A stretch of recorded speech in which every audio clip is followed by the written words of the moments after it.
Bem-vindos ao podcast dos clérigos 10 Dedos de Conversa. Junte-se ao Padre Manuel Fernando e a 10 personalidades que marcaram a história dos clérigos ao longo de 10 anos, desde a grande obra de reabilitação realizada em 2014. Um património, uma década, 10 histórias contadas em 10 episódios. Descubra-as connosco.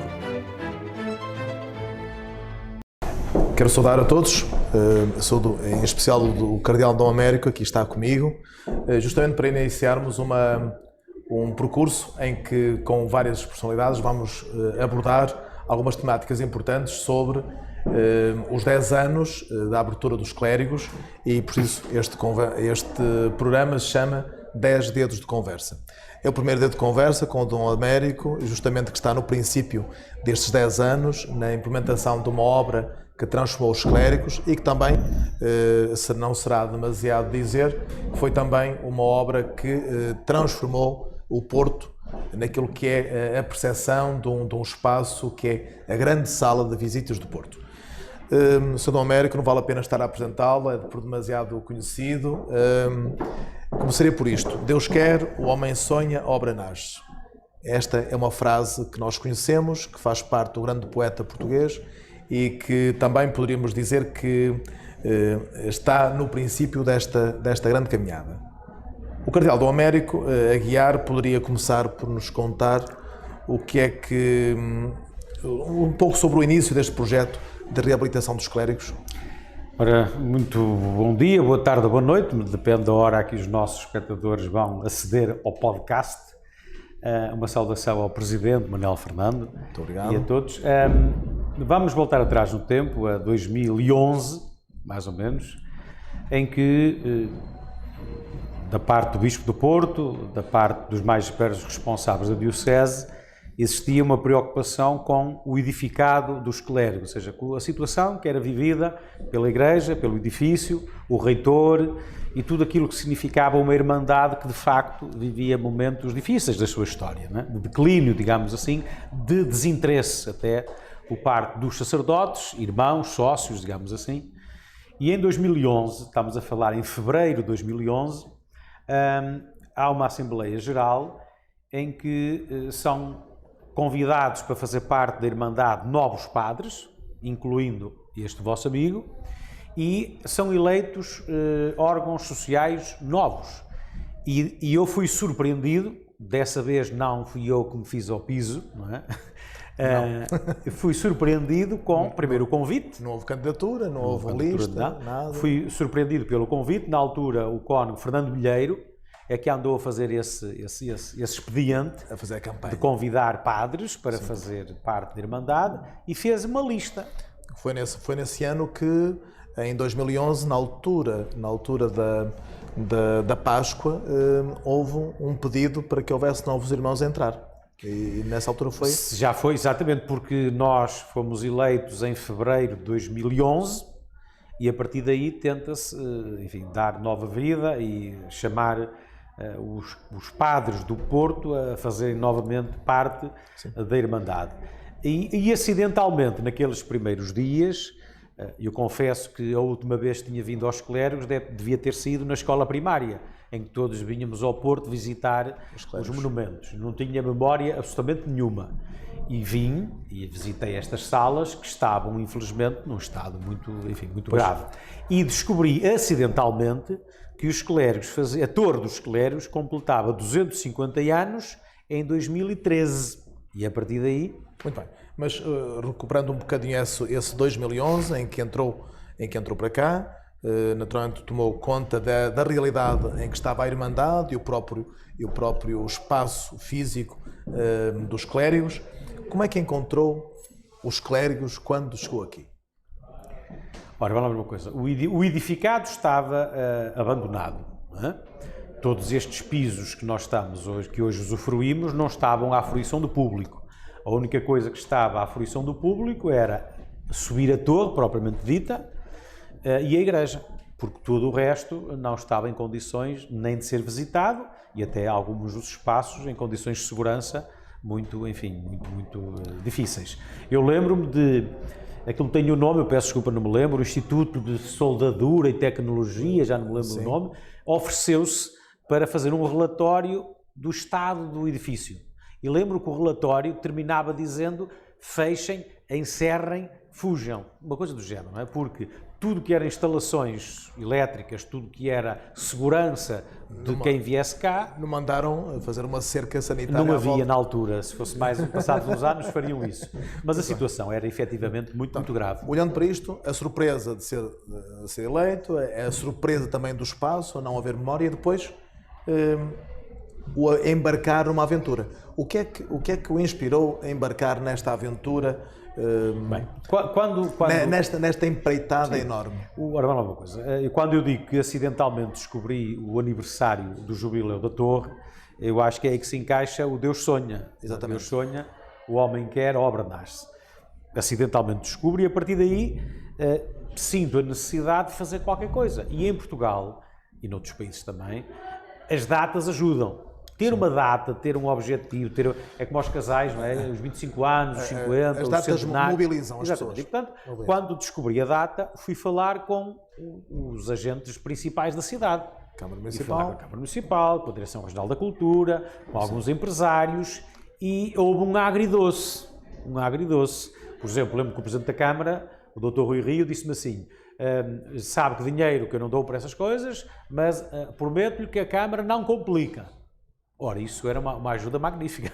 Sim. A Câmara não complica.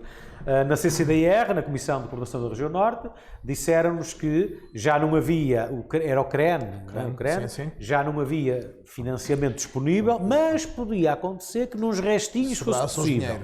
A Direção Regional da Cultura, a arquiteta Paula Silva, foi magnífica, porque disse que estaria connosco em todos os cenários possíveis e que imediatamente nos dava apoio técnico e disponibilizou que um arquiteto da Direção Regional fosse o arquiteto da obra. Nada mais, nada menos que o arquiteto João Carlos, hoje diretor-geral do Património, mas à data um técnico da Direção Regional da Cultura, que tinha feito a intervenção de Tibães, né? Entretanto fez a dos Clérigos e entretanto fez o fecho da construção do Palácio Nacional da Ajuda com o Museu da Croa, que são obras de referência nacionais. Sim. E nessa realmente dos Clérigos também certamente foi um cartão de visita. Acredito. Para poder... O cartão, a carta e o envelope, foi tudo. Exatamente.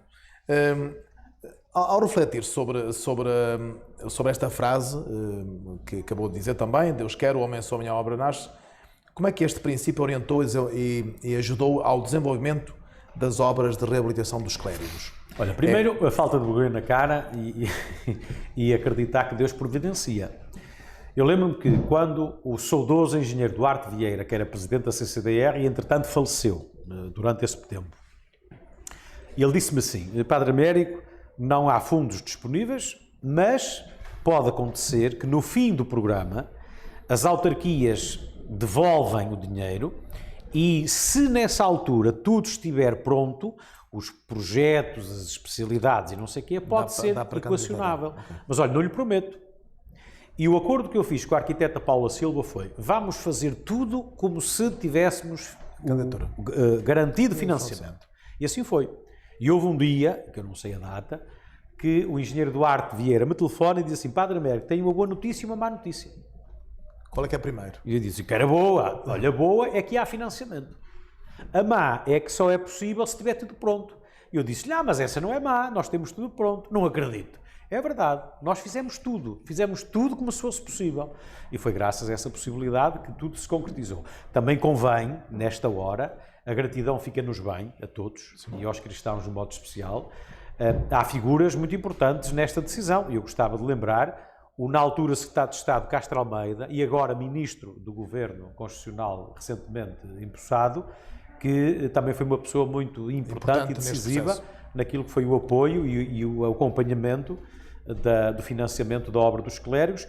E depois aquilo que eu dizia, de Deus providenciará, é que no dia da assinatura do acordo, eu ousei dizer que no dia 12 de dezembro, às 12 horas de 2014, seria a inauguração. Por causa dos 250 Exatamente. E depois o empreiteiro disse que eu era louco, os vários à volta disseram que eu era louco, e eu disse que aceitava, mas que ia ser mesmo. E foi. foi. Pronto, a questão da data, 250, que era mobilizadora para inspirar toda a gente. O 12 de dezembro de 1748, se eu não estiver enganado, é a data da sagração. Claro, e o dia 12 não podia deixar de ser, E porque o também 12, é uma data muito especial. Deus até providenciou, até dar um ar psicadélico à iluminação, para dar um bocadinho mais de pica a esta entrevista. Exatamente, mas não há problema nenhum, isto estamos a entrar num momento mais acutilante. Quais foram realmente os desafios que foram necessários enfrentar para que o processo de reabilitação, e como é que eles foram superados? Isto é, houve muitos. Notícias boas, notícias más, há atores envolvidos, outros nem por isso. Portanto, há aqui muita coisa de um processo altamente exigente, complexo, em que envolve aqui muitas estruturas em termos de autarquias, em termos de direção regionais e por aí fora, em termos de governo também. E como é que isto foi superado? Essa agilidade política... Temos que ser verdadeiros, e eu confesso que nem todo o processo nunca tivemos oposição, digamos assim. Tivemos pessoas que gostavam mais, gostavam menos, mesmo no ambiente eclesial, alguma desconfiança, alguma não crença, sim, alguma discórdia, o como, o quem, o porquê e o contexto e o desconhecimento. Aliás, que isso acontece sempre. Exatamente. Agora, uma oposição propriamente nunca sentimos. Agora, assim, eu não dizia propriamente oposição agressiva, mas às vezes o dizer, olha, não conte comigo, porque isto é uma loucura, não vale a pena. Sim, aliás, também tivemos o contrário. Deixa-me lembrar também, memória grata, ao Dr. Artur Santos Silva, na altura responsável do BPI, que me dizia uma coisa que para mim, para um miúdo, foi uma coisa muito importante. E eu fui falar com ele, pedi-lhe ajuda, e ele disse-me assim, olha, avance, tenha coragem, tenha força, isso vai correr bem. Se porventura correr mal e for preciso ajuda, pois diga-me. Ora, isso para mim foi um cheque. Foi um cheque em branco. Um cheque em branco. Né? Como, faça-se também memória, o Dr. Rui Moreira, na altura presidente da Associação Comercial do Porto, o Senado da cidade também, total disponibilidade para o que viesse.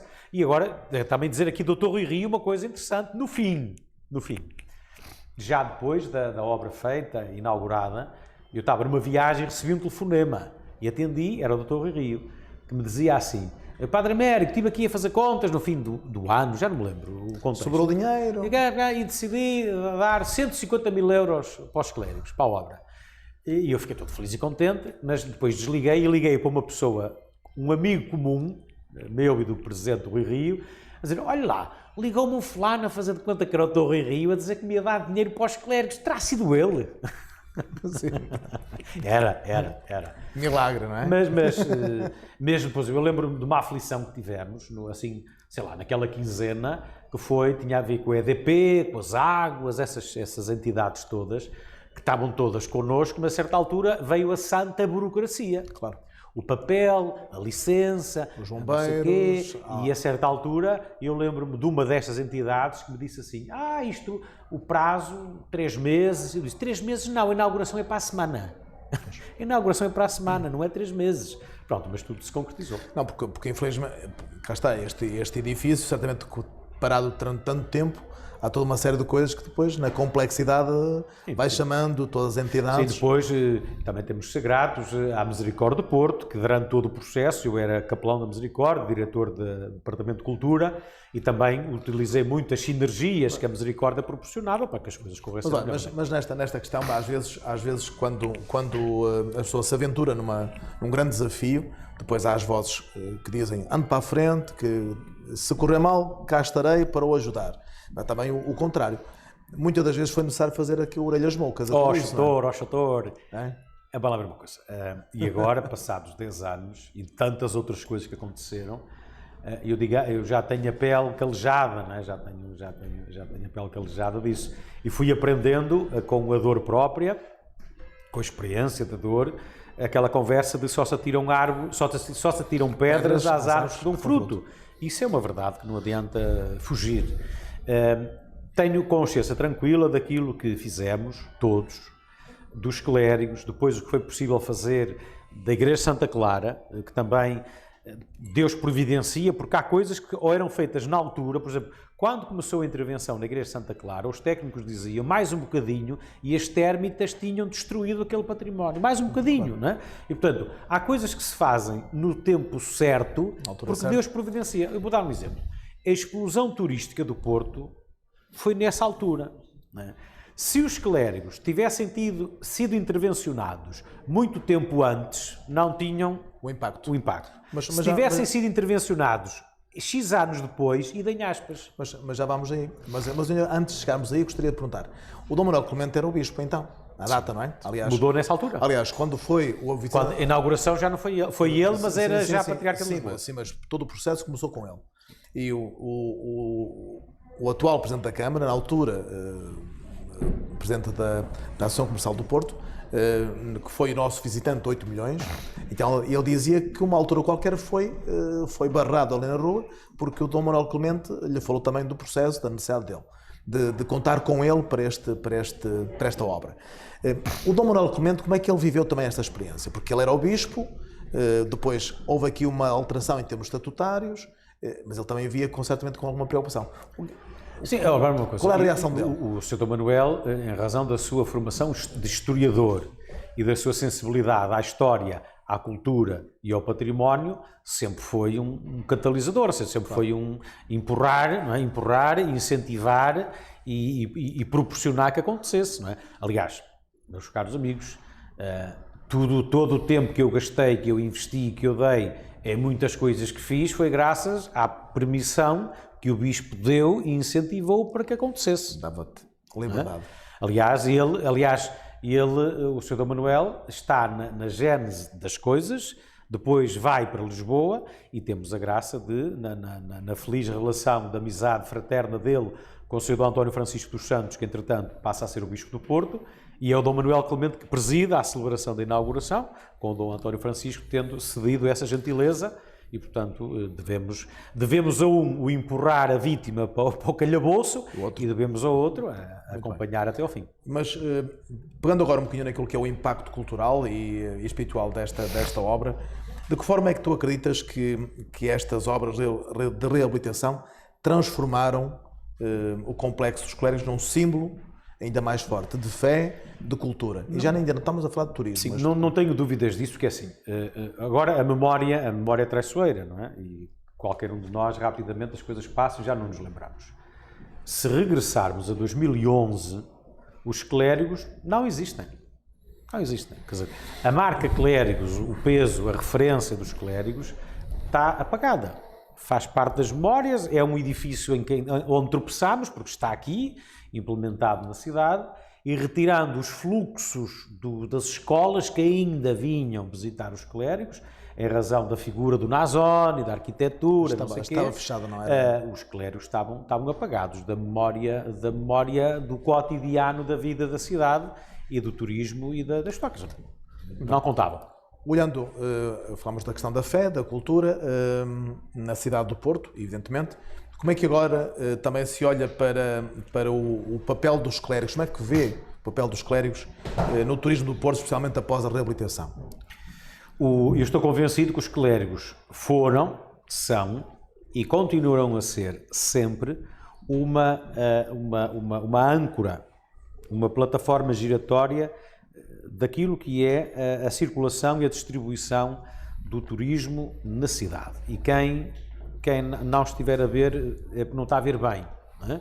Portanto, a localização dos clérigos e a visibilidade da mesma e a vizinhança de que goza coloca, quer dizer, este quarteirão é indispensável para a captação do turismo e para o fazer circular, porque não é preciso descobrir a pólvora. Nós estamos num local onde o turista da Ásia, da África, da América, da Europa, não sei o quê, vem cá ter sem se fazer grande esforço, porque os clérigos são uma referência até visível de muito longe. Os clérigos são uma atração que atrai visitantes. A partir daí tu tens o Alelo, a partir daí tu tens a Universidade, tu tens a Cadeia da Relação, tu tens o Centro Cívico da cidade, tens a Igreja-Mãe da Catedral, tens Santa Clara com a Muralha Fernandina e tens a Ribeira com os Cabos, ou seja, não há que se lhe faça. Não há absolutamente que lhe faça.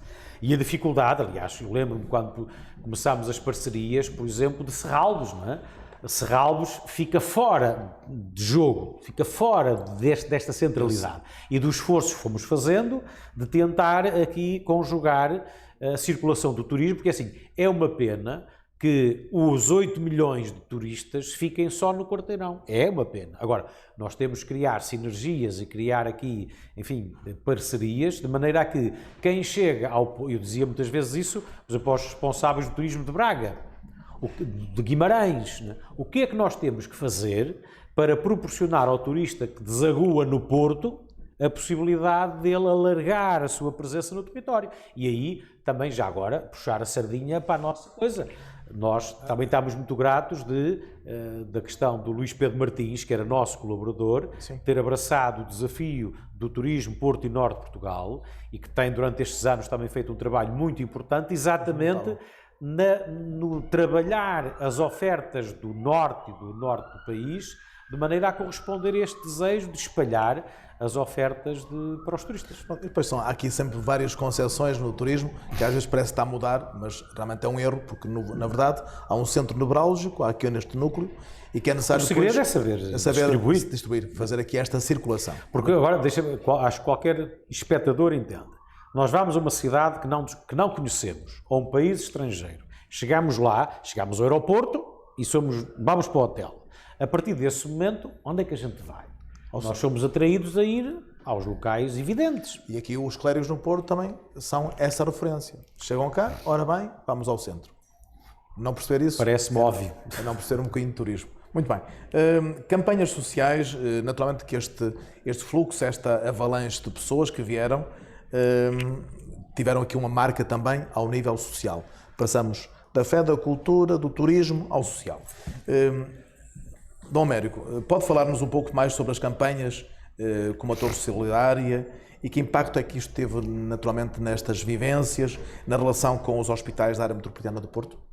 Ora, nós ao desenharmos este projeto sempre tivemos consciência, e sendo igreja ainda mais, que as mais-valias da operação não podiam ficar exclusivamente ad intra para a igreja. Seria fatal para o projeto e seria fatal para o entendimento das gentes da cidade em relação aos clérigos. E até fatal para a imagem dos clérigos e da igreja. Desde a primeira hora que dissemos e fizemos, e eu felicito isso continuar a acontecer, que temos consciência que se esta operação tem mais-valias, se gera lucro, se gera receitas, que essas receitas possam manter o projeto, melhorar o projeto e, ao mesmo tempo, ir em subsídio, ir em ajuda de realidades diversas da sociedade. Há uma, em primeiro lugar, que é a nossa obrigação. Aliás, e dar é validar o projeto. Há uma que é a nossa obrigação. A Irmandade dos Clérigos tem a obrigação de ajudar, principalmente os padres, os clérigos, no outono da vida, por doença ou por idade, ajudá-los. E, portanto, isso é uma das fatias do esforço que a Irmandade faz, tem a ver com isso. A outra tem a ver com a sociedade, o Porto propriamente dito, o Grande Porto. Durante muito tempo a opção foi a área da saúde, porque era mais fácil de entendimento e mais fácil de ser transversal, na altura. Ou seja, que área é que nós podemos ajudar que todos entendam e todos possam usufruir de modo transversal na saúde. E, portanto, fizemos um trabalho muito interessante, acho eu, junto dos hospitais de referência do Grande Porto, junto do voluntariado hospitalar do Grande Porto e também depois associando quer a Liga Portuguesa contra o Cancro, quer o IPO, o São João, o Santo António, depois alargando um bocadinho mais ao Grande Porto e as ligas de voluntários também contra. Ora, ao longo de quase 10 anos, nós estamos a falar, na altura, a média, eventualmente €500 mil por ano, que é alguma coisa. Não, dava jeito. Sim. Não, dava jeito e deu jeito. E certamente esse é que no fundo é a importância, não é? Que as coisas foram na altura certa, no momento certo, em momentos muito, muito importantes. Aliás, já agora dizer que é óbvio que daquilo que o Padre Manuel Fernando dizia há bocadinho, não é um assunto unânime naquilo que é a nossa fraternidade sacerdotal e aquilo que são as necessidades da Igreja, das IPSS, do setor socio-caritativo. Há muitas pessoas que entendiam que devia ser de outra maneira e pode ser de outra maneira em cada tempo. Naquele tempo, o entendimento que tivemos foi este e passados 10 anos acho que foi assertivo. E bem. Olhando um bocadinho para a memória e para o legado que fica de todo este trabalho, toda esta aventura, todo este desafio, olhando para trás, qual é o momento ou o aspecto no projeto de reabilitação de que mais te orgulhas? Eu até acrescentava aqui, do que mais se orgulha e também do que lhe custou mais. A boa e a má notícia. A boa e a má notícia. Pronto, eu sei que eu tinha a boa notícia, mas também é interessante. Porque todo este processo também tem as suas agonias, não é? Sim. Não é fácil. Sei lá, olha, a boa notícia que eu acho que se pode... Não é fácil de materializar, mas acho que é fácil de entender. A boa notícia é ter sentido efetivamente o carinho, o amor em volta dos clérigos de Agentes do Porto. Né? Agentes do Porto, houve uma altura, o dia da obra, né? O mês, era uma vez por mês, salvo erro, milhares de pessoas tinham curiosidade de ir visitar a obra e vieram. Depois as visitas, lembro-me daquela visita de Borla, o primeiro fim de semana, ou coisa parecida, foi uma loucura, né? E o carinho com que agentes do Porto começaram a falar o orgulho, não é? O carinho, o orgulho, eu acho que isso foi reganhar, não me soa bem, mas um reconquistar no coração de agentes do Porto o orgulho, o gosto e o carinho pelos clérigos. Os clérigos voltaram a ser qualquer coisa. Eu há dias escrevia que os clérigos marcam o horizonte da cidade, não é? Sim. Mas marcam também o coração de ser Porto. Não é? O ADN do Porto tem, não é como aos picos do eletrocardiograma, também lá um pico do nosso ADN, que é a Torre dos Clérigos, e isso foi conseguido muito com todo este trabalho que foi feito. Claro. O negativo, bem, assim uma coisa mais leve, mais ligeira, sim, é não termos conseguido um familiar do Nasoni para certificar o esqueleto do Nasoni na cripta, não é? Porque nós fizemos o trabalho todo, aliás, estou ansioso que um dia destes... Ainda andamos à procura. É verdade. Estou ansioso que um dia destes possa... Aliás, a pandemia resolveu vir parar o processo, porque no fundo ainda estamos com essa expectativa. Há uma coisa gira que é há uma publicação que eu não fui capaz de a concretizar, espero que o Padre Manuel Fernando tenha essa possibilidade, da professora Eugénia Cunha, uma especialista, das maiores especialistas portuguesas em ciências forenses, não é? Foi quem andou cá, que é sair em livro numa linguagem, enfim, para totós, que a gente entenda, senão não entendemos nada, com o processo, que aquilo é muito aquelas séries americanas de investigação, não é? E eu acompanhei, gostei muito, não percebi nada, mas gostei muito e não sei o quê. Eu acho que é uma coisa interessante o que foi feito, como foi feito, e pronto, aquilo, aliás, que o nosso querido Germano Silva também fala tantas vezes, é o último enigma que falta resolver, que é encontrarmos efetivamente um descendente do Nasoni que permita comparar o ADN. Isso é a coisa menos boa que ainda não... Andamos à procura, continuamos. Deve andar por aí. Aliás, nesta altura em que celebramos os 250 anos da morte do Nasoni, isso também fazia parte do nosso projeto para tentar reabilitar este processo, que também temos a curiosidade. Aliás, acho que era interessante depois conseguirmos chegar à conclusão do que é que ali temos. E se fosse na altura, a professora disse uma coisa que é bem verdade, não é? Em Espanha fizeram umas escavações e descobriram umas ossadas e queriam certificar se eram dos Cervantes, não é?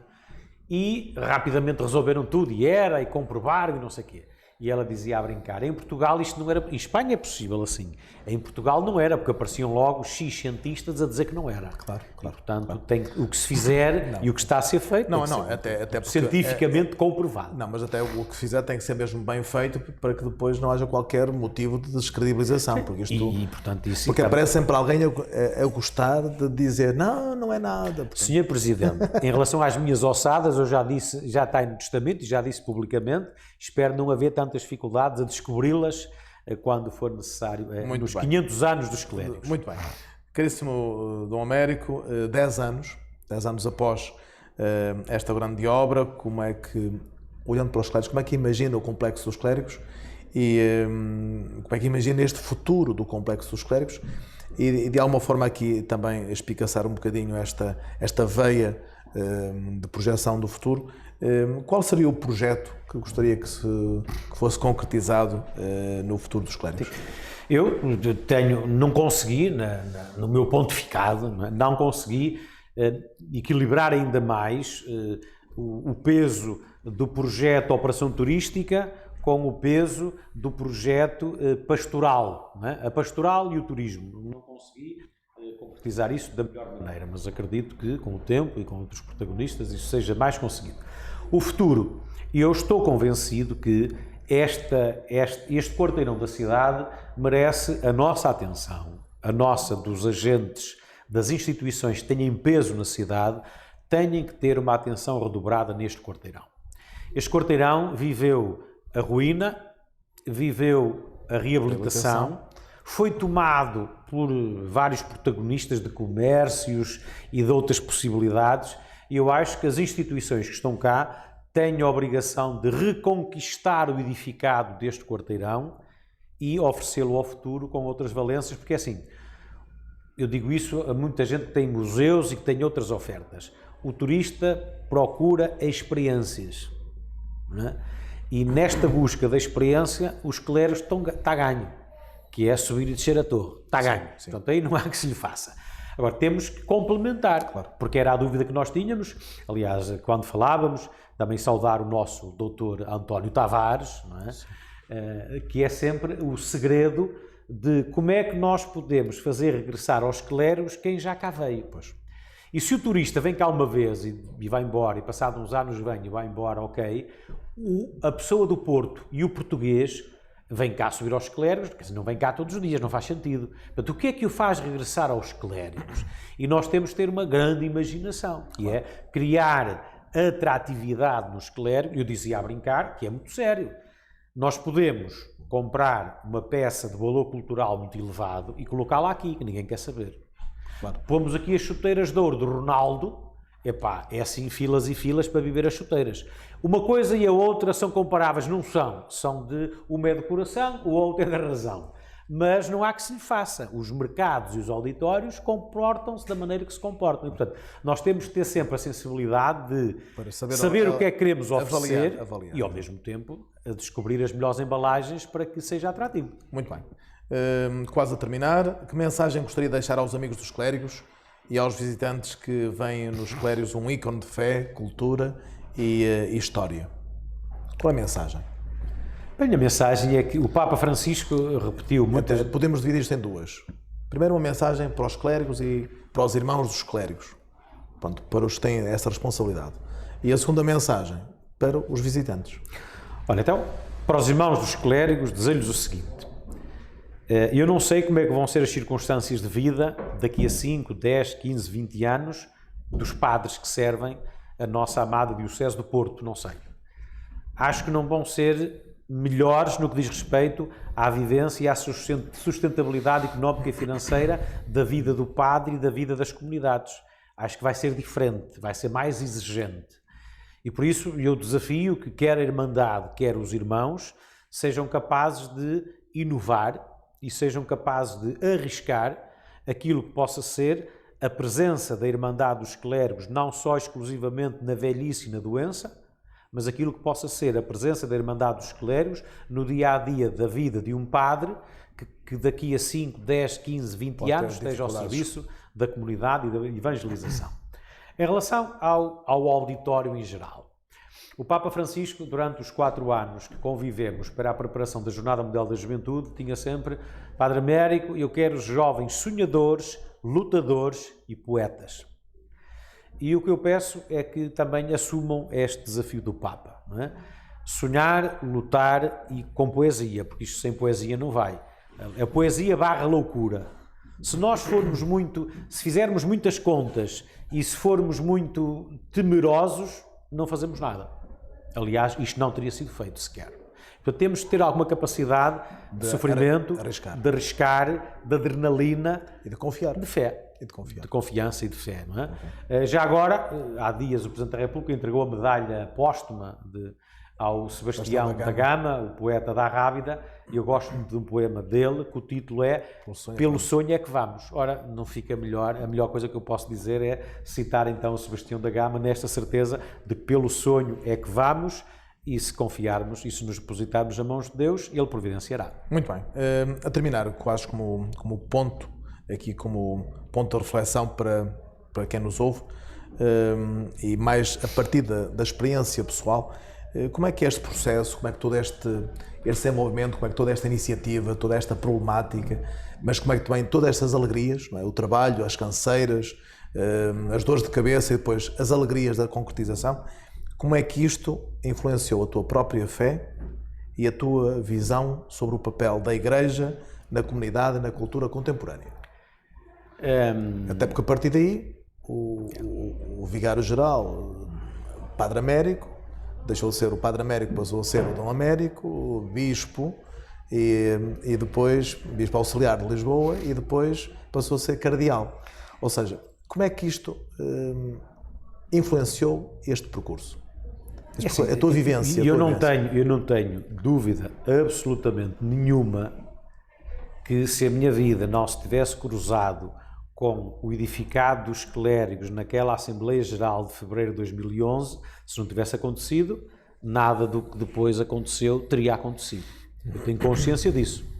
Tenho plena consciência que a visibilidade que a intervenção dos clérigos deu e o facto de ter corrido bem, se tivesse corrido mal também havia de ser bonito, não é? Claro. Mas o facto de ter corrido bem influencia e determina todo o meu percurso de vida. Isto é um bocadinho, permitam que eu vos diga, quando um ator ou uma atriz faz um bom papel numa novela ou num filme. Eu não me lembro quem era a atriz, uma atriz portuguesa, aliás, saúdo todos os artistas, atores e atrizes com muito carinho. Tenho pena que às vezes morrem esquecidos na casa do artista, mas enfim, pessoas que nos fizeram rir, nos fizeram chorar, que nos acompanharam durante a nossa vida, mas que dizia assim, perguntaram-lhe no fim da vida, da carreira, então a sua carreira, o que é que gostava de ter sido? E ela dizia muito pesarosamente, dizia assim, sabe, eu fiz uma vez a novela, não sei se foi a Vila Faia ou lá o quê, em que fiz muito bem de empregada. Depois, a carreira toda, só me convidavam para ser empregada. Bem, eu tenho constatado, para o meu bem e para o meu mal, que o que aconteceu nos clérigos criou em muita gente a ideia de que aquele gajo, que sou eu, tem jeito ou conseguiu fazer aquilo correu bem. E, portanto, tenho impedido e tenho gravado e tenho impingido... Acho que tens o toque de Midas. Tenho impingido, tenho gravado várias coisas que têm acontecido e, bem, graças a Deus, tem corrido bem. Pronto. E isto tem influenciado, então, a tua experiência de fé? Sim, não, mas de fé, assim, para uma coisa. A última, a Jornada Mundial da Juventude, meus amigos, não tenho problema nenhum de dizer que, a certa altura, entre chorar e querer desistir, aconteceu muitas vezes. E porquê? O que nós fizemos, nós, Portugal, os portugueses, fizemos com a Jornada Mundial da Juventude, não era humanamente possível ser feito. Não era humanamente possível ser feito. Não era, pura e simplesmente. A dimensão, a escala de tudo que nos era pedido não encaixava nem na experiência, nem no saber acumulado, nem, enfim, nas capacidades instaladas, quer públicas, quer privadas, de Lisboa e do país. Não era possível. E depois de ter feito, agora eu digo, como eu digo ao Papa a brincar, quantas jornadas quiser, não é? Agora. E, portanto, isto é possível porquê? Porque nós, e o Padre Manuel Fernando e tantos nossos irmãos e irmãs, há momentos da nossa vida em que nós não sabemos como é que vai ser, não sabemos quem vai ser, não sabemos como é que será possível, mas acreditamos e confiamos. E até dizemos, seja o que Deus quiser. Pronto, e assim tem sido. E Deus quer, e o homem sonha, e a obra nasce. Muito bem. Muito obrigado, Sr. Dom Américo. Chutor, foi um gosto. Foi um gosto. E fica desde já convidado para dia 12 de 2024, celebramos os 10 anos deste... Às 12? Talvez. Das 12 à meia-noite. Está bem? Muito obrigado. Então, muitas felicidades. Obrigado.